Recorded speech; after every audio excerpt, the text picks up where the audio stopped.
こんにちは。10月13日水曜日です。今日もですね、また気になるニュースをご紹介していきたいと思います。今日ご紹介するニュースの内容は、アメリカ政府高官が語る、サプライチェーンの悪夢は数年間続く可能性があるということで、内容の方をねご紹介していきたいと思います。アメリカ政府の高官が、今起きている流通の混乱は数年もしくは数年以上続くかもという発言をしております。サプライチェーンの混乱や品不足が始まった時に政府の関係者たちは、これアメリカ政府ですね、アメリカ政府の関係者たちは、いつもこれは一時的なものですというふうに断言して、たくさんの人たちはそれを信じてきました。しかし今ではそれが一時的なものではないということが明らかになっています。実際ブルームバーグ社とのインタビューの中で、アメリカ運輸長官のピート・ブッティジェック氏は、現在直面しているサプライチェーンの問題のいくつかは何年も何年も続く可能性があるということを認めています。この何年もという表現がとてつもなく長い年月を指しているかのように感じます。ピート氏がこのような主張をしたのは今回だけではありません。最近の別のインタビューでも長期的という言葉を使っています。その中で彼は現在の状況を信じられないほど複雑な状況だというふうに語っています。今年の初めにはアメリカは間もなく新たな繁栄の黄金時代を迎えると言われていました。しかし今ではインフレや物資の不足でどこもかしこも混乱しています。ということで、デイリーメールの方に載っていた写真を今ご紹介しているんですけれども、先ほどのはテキサスで、こちらは、ロングアイランドですね、ニューヨークで、これはロサンゼルスで、ここが、これフロリダのコスコですねの中だそうです。今の写真が載っていたデイリーメールのリンクを説明欄の方へ貼っておきますので、もっとねたくさん写真が載っていたんですけれども、ちょっとね全部ご紹介しきれないので、気になる方は見てみてください。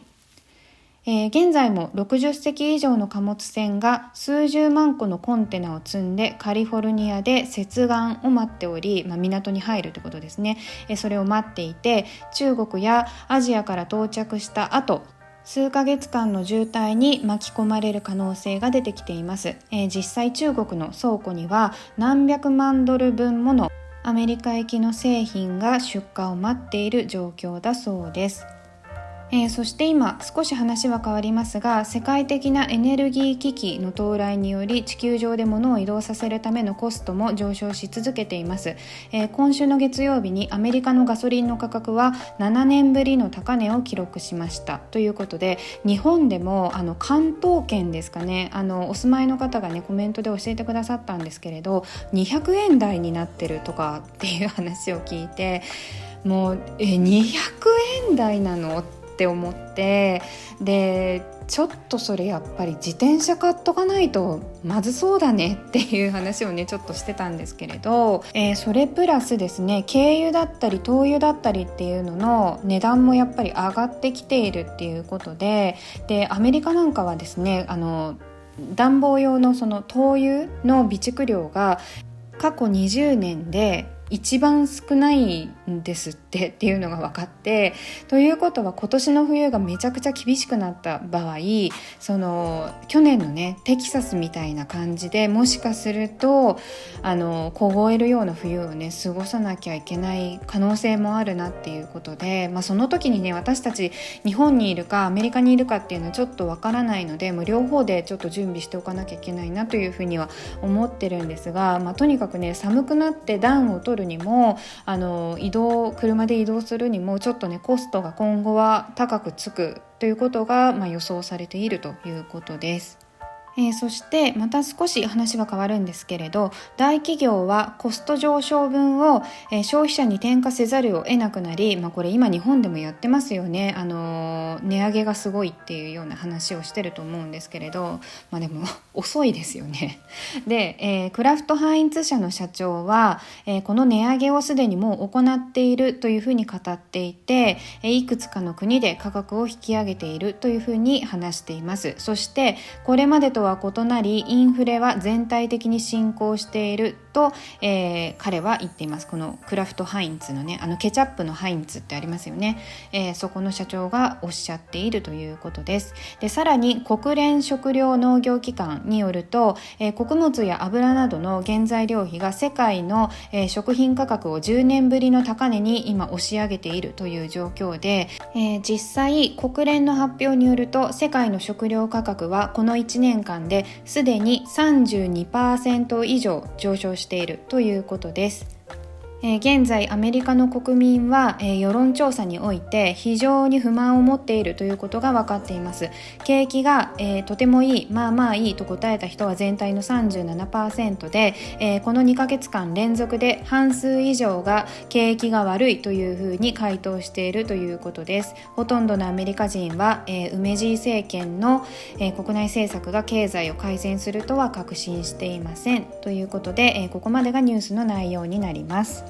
ここからはですね、私の周りで起きている、最近聞いたね品薄の話っていうのをちょっとしたいなと思います。私の友達が、ちょっと前にねソファーを買ったそうなんですね。で、もちろん品薄なので2ヶ月ぐらい待ってくださいって言われたそうなんです。でも、その後全然連絡が来なくって、どうなってますかって問い合わせたら、なんと6ヶ月待ちですって言われたそうです。で、なんで6ヶ月になっちゃったのって私聞いたら、船がね結局港に入れなくって、港までは来たんだけど戻っちゃったんですって諦めて。で結局ね、港にいつ入れるかわからない状況で漂流しているわけなんですけれど、海上にねコンテナ船が。で乗組員の食事とか燃料とかにももう限界があるじゃないですか、戻らなきゃいけないからで、そう戻れるギリギリのところで多分帰っちゃったんだと思うんですよね。でそんな船が結構あるみたいなんです。で、今日のニュースご紹介したニュースの冒頭でお店のね棚が空っぽの写真、デイリーメールの記事の写真を少しご紹介したと思うんですけれど、うちの近所のウォルマートはあんなにはスカスカじゃなくて、まだねちゃんと並んでる方だと思います。ただ、強いて言えばレゴってブロックのねレゴがちょっと少ないかなっていう感じはします。そしてこれはねまた別の友達の話なんですけれど、その子がねよく行くカフェがあるそうなんですが、